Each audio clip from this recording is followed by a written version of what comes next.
warahmatullahi wabarakatuh. Bismillah, alhamdulillah, la haula wa la quwata illa billah.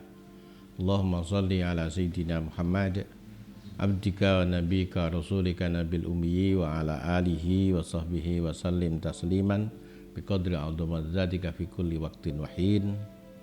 Para santri, wali santri, pemirsa juga subscriber dimanapun Anda berada di seluruh penjuru negeri tercinta Negara Kesatuan Republik Indonesia atau di berbagai belahan dunia manapun Anda berada.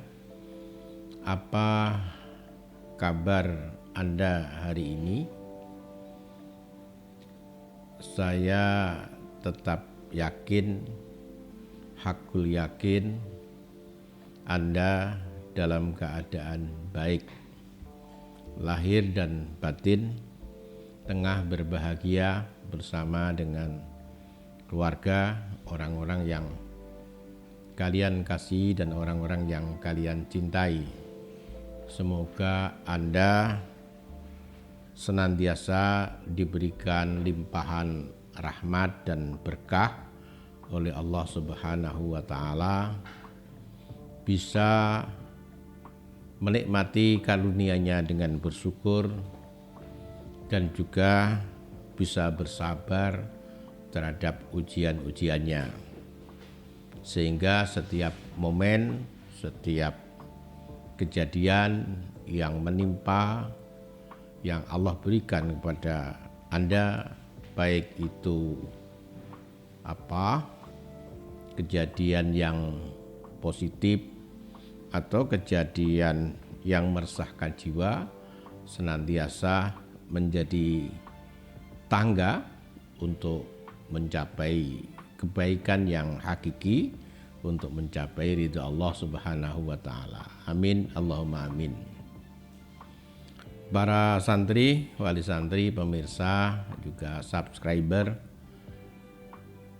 seperti sering saya sampaikan di pesantren kita, kecuali ada lembaga formal seperti SD Antawiriyah, SMP bilingual terpadu, Madrasah Aliyah bilingual, ada sanggar-sanggar yang didesain untuk yang pertama melengkapi pendidikan formal, yang kedua untuk menjadi inkubasi bagi santri yang memiliki talenta khusus, sehingga bakat-bakat tersembunyi bisa kita identifikasi, kemudian kita ciptakan ruang-ruang yang memungkinkan bakat-bakat itu bisa tumbuh berkembang maksimal.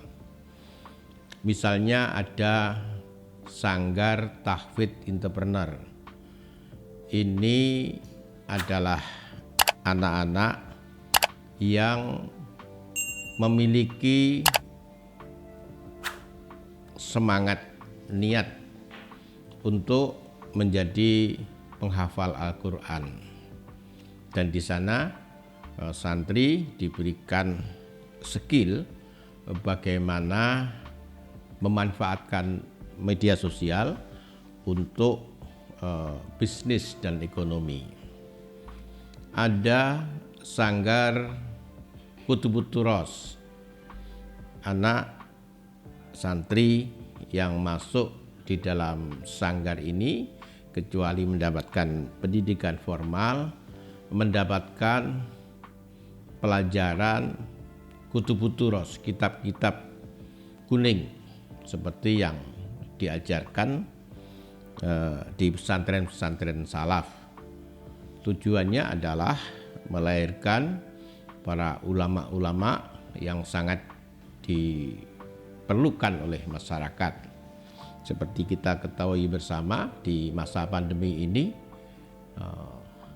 korban akibat pandemi bukan hanya menimpa masyarakat biasa, tapi juga ulama. Tidak kurang dari 600 ulama yang wafat karena COVID-19 ini. Melahirkan satu ulama itu sungguh sangat sulit, apalagi sampai 600. Ini sudah menjadi persoalan yang luar biasa bagi bangsa kita, karena ulama bukan sekedar orang biasa, tapi orang yang bisa memberikan panduan hidup bagi masyarakat, bagi rakyat. Kemudian yang ketiga ada Sanggar Murotal Quran, SMQ. Anak yang santri yang ikut program ini, kecuali mendapatkan pendidikan formal, juga mendapatkan pelajaran untuk memperbaiki bacaan Qur'annya dan mendapatkan pelajaran metodologi mengajar Al-Quran. Diharapkan setelah keluar dari pesantren ini mereka bisa menjadi mu'alim, mu'allimat dalam hal membaca Al-Quran di tempatnya masing-masing. Masih banyak program yang lain, dan hari ini ada satu program, yaitu program leadership, kepemimpinan. Diharapkan anak-anak yang memiliki talenta kepemimpinan bisa kita identifikasi dan kita berikan kesempatan agar talenta kepemimpinan itu bisa tumbuh berkembang maksimal. Banyak negara yang sekian puluh tahun yang lalu masih menjadi negeri terbelakang, tapi karena kemampuan pemimpinnya, maka dalam waktu sangat cepat negara itu menjadi negara yang maju, bukan hanya di bidang teknologi, tapi maju di dalam bidang mensejahterakan masyarakatnya. Indonesia ini negeri yang luar biasa. Ibaratnya tongkat saja dilempar akan tumbuh berbuah. Jadi dengan sumber daya manusia yang melimpah, kemudian potensi tanah yang luar biasa, potensi laut yang tidak seluruh negeri memiliki seperti kita, akan bisa dimanfaatkan sebesar-besarnya untuk mengantarkan bangsa ini ke arah bangsa yang adil dan makmur. Ini tergantung kepada pemimpin. Oleh karena itu, di pesantren ada sanggar leadership yang namanya Dentri, Dewan Santri Al-Amanah. Anak yang berkumpul pada pagi hari ini adalah 8 santriwan santriwati yang sudah diseleksi oleh gurunya, oleh wali kelasnya, oleh kepala sekolahnya, oleh bunyai, dan terakhir ini akan ketemu dengan saya. Kenapa kita lakukan seperti itu? Kita ingin mendapatkan bibit-bibit unggul yang selama setahun ke depan akan mendapatkan ruang terbuka bagaimana bibit ini bisa tumbuh dan mengaktualisasikan bakatnya, membantu pesantren dalam banyak bidang. Baik, kita sapa dulu mereka. Assalamualaikum warahmatullahi wabarakatuh. Seperti tadi sudah saya sampaikan, yang kalian sudah dipilih dari sekian ratus anak ya, oleh guru kalian di sekolah, guru kalian di pesantren, oleh wali kelas, oleh kepala sekolah, bahkan juga oleh Bunyai ya. Kapan bertemu dengan Bunyai? Kemarin ya, kemarin ya. Itu karena itu pada pagi hari ini sebelum saya bertanya kepada kalian, saya ucapkan selamat ya. Kalian menjadi anak-anak yang dianggap ini belum temenan, yang dianggap memiliki talenta kepemimpinan. Yang diharapkan kalian bisa mengembangkan talenta ini sehingga nanti keluar kalian memiliki skill memimpin. Terus ujungnya kita ingin pesantren mewah mepet sawah ini bisa menyumbangkan pemimpin untuk negara ini di masa yang akan datang. Pemimpin kita dari presiden, gubernur, bupati, camat itu dulu ya seperti kalian ya, masih kecil-kecil ini. Tapi kalau kalian memiliki kesetiaan untuk terus mengembangkan diri dan ketika mendapatkan ruang kalian bisa memaksimalkan kerja keras, kerja cerdas, kerja ikhlas, kerja tuntas, saya pikir kalian akan bisa menjadi pemimpin yang luar biasa di masa yang akan datang. Itu tujuannya. Bukan hanya di pemimpin formal, tapi juga pemimpin-pemimpin non formal yang bisa memandu masyarakat, bisa memberikan lentera cahaya kepada masyarakat sehingga masyarakat bisa bergerak bareng-bareng untuk mencapai tujuan bersama. Baik, ini yang pertama. Yang laki-laki dulu. Namanya Nasrul Ubaidillah. Ini pernah mendapatkan tugas sebagai wakil ketua marhalah, wakil ketua angkatan, dan juga anggota pramuka Ambalan. Data pelanggaran tidak ada. Ini prestasi yang luar biasa. Mas Nasrul, kira-kira kalau nanti Anda mendapatkan kesempatan untuk menjadi dentri, apa yang akan kalian lakukan? Apa alasannya? Saya akan menekankan kepada seluruh santri untuk salat berjamaah. Alasannya kurangnya kepekaan santri untuk salat berjamaah. Oh ya. Terus bagaimana pendapatmu tentang dentri di tahun yang lalu? Dentri di tahun kemarin sudah cukup bagus menurut saya. Tapi menurut saya ada satu yang kurang dalam hal mengayomi seluruh santri. Oh iya, apa itu lebih konkretnya? Misalnya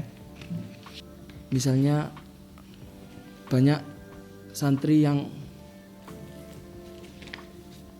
belum kerasan atau kurang dimotivasi oleh kakak-kakaknya. Oh iya, terima kasih. Yang kedua, yang putri sekarang. Ya, biar gantian. Namanya Rizkina Hanifah Nikhlatul Jannah. Ya. Pertanyaannya sama. Apa yang akan kamu lakukan ketika kalian menjadi dentri dan apa alasannya? Mungkin saya akan mengoptimalkan serangkaian program yang ada dulu. Nggih. Alasannya? Alasannya kalau dari evaluasi Dentri sebelumnya mungkin mereka lebih membuat program baru, sedangkan program yang sudah ada masih belum bisa optimal. Iya, iya. Terus pendapatmu tentang Dentri yang lama? Menurut saya untuk kinerja insya Allah sudah bagus. Cuma kurangnya mungkin dari segi bahasa. Oh, bahasa. Ya. Ya, terima kasih. Baik, kita teruskan. Sekar Cipta Handayani. Mana? Bagaimana? Apa yang kamu lakukan ketika mendapatkan kesempatan untuk menjadi Dentri? Dan apa alasannya? Saya akan memperbaiki adab. Alasannya? Alasannya menurut saya dari tahun ke tahun adab mulai menurun. Ya. Pendapatmu tentang Dentri yang lama? Kurang optimal dalam controlling. Oh, kurang optimal dalam controlling. Coba. Oke. Nih.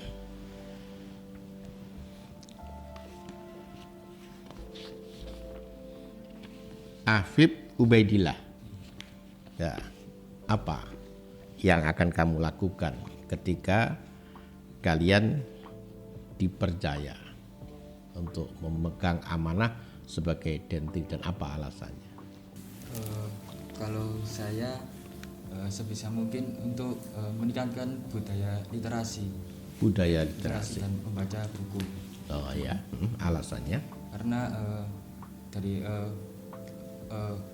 evaluasi yang saya dapatkan, kurangnya santri dalam minat membaca buku. Oh begitu. Itu ya program unggulannya ya. Pendapatmu tentang apa? Dentri yang lama? Pendapat saya untuk masalah program kerja dan kinerja Dentri sudah lumayan baik, tapi untuk koordinasi bagian masih kurang. Oh iya, kan kurang dalam hal koordinasi antar bagian ya. Berikan. Yang ketiga, nama Ilham Rizki Handriansah. Ini sudah hafal 13 juz. Termasuk ikut program tahfidz ya. Apa yang kamu lakukan? Program unggulan apa yang akan kamu lakukan ketika nanti mendapatkan amanah untuk menjadi Dentri dan alasannya apa? Insya Allah saya akan tetap menjaga tradisi lama yang baik dan menciptakan program-program baru agar santri-santri tidak bosan dan bisa berinovasi lebih baik. Alasannya? Agar santri itu tidak bosan melihat Dentri yang kegiatannya cuma gitu-gitu doang, ada inovasi yang baru. Ya. Ya, satu pertanyaan. Bagaimana pendapatmu tentang Dentri yang lama? Sudah cukup baik, tapi saya ingin Dentri tahun ini lebih memasyarakat ke anggota adik-adik agar adik-adik melihat Dentri itu bukan takut, melainkan sebagai contoh yang baik. Oh ya, terima kasih ya. Jangan sampai santri hanya takut, tapi respect karena contoh ya. Yang tadi belum ya? Iklimatul Fauziyah. Mana Iklimatul Fauziyah? Iklimatul Fauziyah. Nah, ini pengalamannya banyak ya. Sebagai OSIS waktu SMP, ketua marhalah, koordinator DPR periode 2022 DPR itu apa? Kayak pengurus gedung. Oh, pengurus gedung. Juga Dentri bagian keamanan. Jadi pengalamannya cukup banyak. Apa yang akan kamu kerjakan kalau mendapatkan amanah? Mungkin untuk mengoptimalkan 7 kewajiban santri dulu. Alasannya? Alasannya sekarang 7 kewajiban santri mulai memudar. Mulai menurun ya. Pendapatmu tentang Dentri yang lama? Cukup baik, tapi kurang memberikan suri tauladan buat adik kelas. Oh gitu ya. Oke, terima kasih. Itu yang belum tadi? Antum ya. Namanya Lailatul Muawwanah. Baik, apa yang akan kamu kerjakan kalau mendapatkan amanah sebagai seorang Dentri? Sebelumnya saya akan mengevaluasi dari Dentri tahun kemarin, apa kekurangan dari Dentri tahun kemarin, dan akan saya optimalkan di Dentri tahun ini. Gitu. Terus program unggulan kira-kira apa ya? Untuk program unggulan saya ingin sekiranya untuk bagian bahasa saya ingin konsistenkan lagi listening di hari Minggu. Terus pendapatmu tentang Dentri yang lama? Untuk Dentri yang lama pasti ada kelebihan dan kekurangannya. Menurut saya kekurangannya dalam antar bagian kurang berkomunikasi, koordinasi antar bagian. Koordinasi lagi antar bagian. Oke. Akmal Firmanto ini juga ikut program tahfidz yang hari ini sudah hafal 20 juz ya. Ya, kira-kira apa yang program unggulan apa yang akan kamu kerjakan kalau mendapatkan amanah sebagai seorang Dentri, dan apa alasannya? Menurut saya ketika menjadi Dentri, saya harus menekankan kepada diri saya sendiri untuk menjadi uswah kepada teman-teman saya dan adik-adik saya, dan menekankan kepada semua anggota Dentri untuk menjadi uswah kepada adik-adiknya. Oke. Terus kemudian bagaimana pendapatmu tentang kakak kelasmu yang hari ini menunaikan tugas sebagai seorang Dentri? Menurut saya Dentri tahun ini sudah baik dan kekurangannya kurang menghormati antar bagian. Santri, wali santri, pemirsa juga subscriber, ini adalah salah satu tradisi di pesantren modern Al-Amanah. Hal-hal yang biasa kita lakukan dengan semangat yang luar biasa, dengan harapan dari kegiatan yang biasa, yang rutin, bisa menjadi inkubasi tempat untuk berkembang talenta-talenta yang dimiliki oleh santri. Ada banyak bagian di Dentri ini, ada bagian tarbiyah, bagian keamanan, bagian kesehatan, bagian takmir, ya, bagian bahasa, dan banyak bagian yang lain, dan itu rutin setiap tahun berganti. Dan santri kita di Madrasah Aliyah selalu mendapatkan giliran untuk memangku jabatan sebagai Dentri. Dan kita harapkan kesempatan yang akan kalian lakukan selama 1 tahun itu betul-betul dilaksanakan dengan bagus, sehingga program pesantren bisa dibantu pelaksanaannya dan kalian bisa mengembangkan diri, bakat-bakat yang tersimpan di dalam diri kalian. Kita harapkan kalian dengan memikul tanggung jawab sebagai seorang dantri, kecuali mendapatkan pelajaran di sekolah, juga mendapatkan skill, keterampilan bagaimana harus memimpin orang untuk mencapai tujuan bersama. Para santri, wali santri, pemirsa, juga subscriber, itu diskusi kita, wawancara kita dengan calon-calon pemimpin di pesantren ini di tahun yang akan datang. Doa dan harapan selalu saya minta dari wali santri, juga para pemirsa, agar anak-anak 8 anak ini ke depan khususnya dan yang lain yang nanti akan dipilih bisa benar-benar menunaikan tugasnya dengan baik, bisa mengembangkan dirinya dan mengembangkan bakat kepemimpinannya. Terima kasih atas perhatiannya. Wallahu muwaffiq ila aqwamit thoriq. Assalamualaikum warahmatullahi wabarakatuh.